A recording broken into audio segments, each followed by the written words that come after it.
ఆయన నేను నిరంతరం రాజకీయంగా తిరుగుతాను, ఎప్పుడు రాజకీయాల కోసం పనిచేస్తాను, ప్రజల కోసం పనిచేస్తాను అనేటువంటి ప్రజలకి, ముఖ్యంగా మా పెద్దాపురం నియోజకవర్గ ప్రజలకే తెలుసు.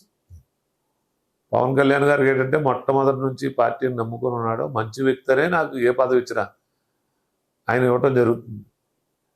యాక్చువల్గా ఇంకా పూర్తిగా ఇంకా చాలా తెలియవలసింది. అంటే ఇప్పుడు ప్రజలకు తెలుసు కాబట్టి మిమ్మల్ని అలా దగ్గరికి చేర్చుకున్నారు కాబట్టి పెద్దవాళ్ళ ఆశీస్సులు కూడా ఉన్నాయని అనుకున్నాను. రెండోది, మీరు ఒక దాంట్లో ఇప్పుడు సందర్భం వచ్చింది కాబట్టి ఒక ప్రజా సమస్యలో ఒక పట్టాదారుల కోసం అంటే దాని మీద కేసు కూడా పెట్టడం కూడా జరిగింది. దాని గురించి ఏంటంటారు? కేసులు వైసీపీ గవర్నమెంట్లో ఒక కేసు ఏంటంటే అనేకమైనటువంటి కేసులు, అటు జనసేన పార్టీలో తిరిగేటువంటి యువకుల మీద కానీ, తెలుగుదేశం పార్టీలో ఉన్నటువంటి పెద్దల మీద కానీ, ప్రజలకు జరిగేటటువంటి అన్యాయాన్ని ఆ రోజు వైసీపీ పాలనలో ఆంధ్రప్రదేశ్ రాష్ట్రం ఉన్నప్పుడు ఎవరు గొంతెత్తితే వారి మీద కేసులు కట్టడం వారికి పరిపాటిగా మారిపోయింది. ఆ భాగంలోనే మా పెద్దాపురం నియోజకవర్గంలో ఎక్కడా పనిచేయనటువంటి స్థలాలని వైసీపీ నాయకుల యొక్క ఆర్థిక లబ్ధి కోసం ఎప్పటికీ ఆ స్థలాల్లో పేదలు ఇల్లు కట్టుకోలేనటువంటి ప్రదేశాలను ఎంచుకుని తక్కువ రేట్లకు భూమి కొనుగోలు చేసి ఎక్కువ రేట్లకు తిరిగి వారే ప్రభుత్వానికి అమ్ముకుని అనేకమైనటువంటి అవకతవకలు పడేటువంటి సందర్భంలో, ముఖ్యంగా శ్మశాన వాటికలకు దగ్గరగా ముంపు ప్రాంతాల్లో ఈ పట్టాలు ఇస్తున్నారనేటువంటి ఆవేదనతో ఒక జనసేన పార్టీ నాయకుడిగా, ఒక బాధ్యత గల యువకుడిగా నేను ప్రశ్నిస్తే, పేదవారి మద్దతుగా నిలబడితే మా మీద కేసులు పెట్టడం జరిగింది.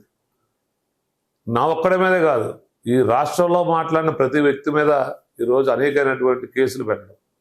దాని ద్వారా మాకు వీసా కావాలన్నా, పాస్పోర్ట్ కావాలన్నా తెచ్చుకోలేనటువంటి పరిస్థితులు ఏర్పాటు చేయడం జరిగింది వైసీపీ ప్రభుత్వం.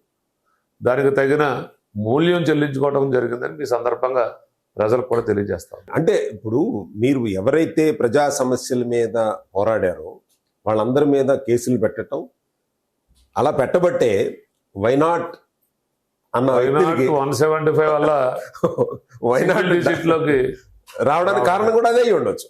అంతే కదండి. మీలాంటి ప్రజానాయకుల మీద కక్షకు సాధింపు చర్యలు చేపట్టడం వల్లే వాళ్ళకి ఆ పరిస్థితి వచ్చిందేమో అని అనుకోవాలి.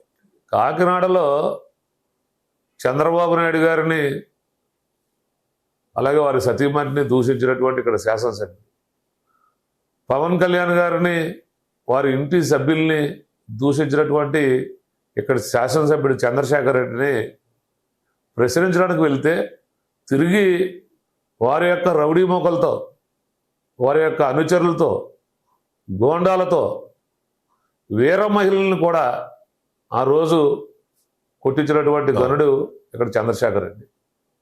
వారు కొట్టడమే కాకుండా తిరిగి మా అందరి మీద కూడా కేసులు బనాయించినటువంటి ఘనత వైసీపీది. ఇవన్నీ ప్రజలు గమనించే వారిని ఈ ప్రభుత్వానికి దూరంగా పెట్టి, పాలనకు దూరంగా పెట్టడం జరిగింది. ఈరోజు కూటమి ప్రభుత్వానికి అంత ఘన విజయం ఇచ్చారంటే దానికి కారణం జగన్మోహన్ రెడ్డి వారి యొక్క శాసనసభ్యులను కానీ, వారి యొక్క అనుచరులను కానీ ఎక్కడ కంట్రోల్ చేయకపోవడం, చంద్రబాబు నాయుడు గారిని అసెంబ్లీలో ఇష్టం వచ్చినట్టుగా మాట్లాడటం, అవమానించడం.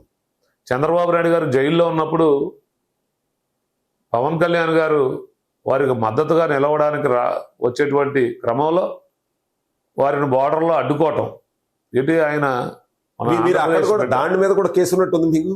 మేము ఎప్పుడైతే పవన్ కళ్యాణ్ గారిని అక్కడ అడ్డుకున్నారో వెంటనే అర్ధరాత్రి 12 గంటల సమయంలో సామర్లకోట బ్రిడ్జ్ మీద వచ్చి మా జనసేన పార్టీ యువకులు కానీ, నాయకులు కానీ అందరూ వచ్చి మేము పవన్ కళ్యాణ్ గారికి మద్దతుగా ఇక్కడ నిరసన తెలియజేస్తూ ఉంటే మా మీద అప్పట్లో ఉన్నటువంటి సిఐ అక్రమంగా కేసులు బనాయించి మమ్మల్ని చేతులతో లాగి తోసి తిరిగి మా మీదే కేసులు పెట్టినటువంటి ఘనత ప్రభుత్వాన్ని.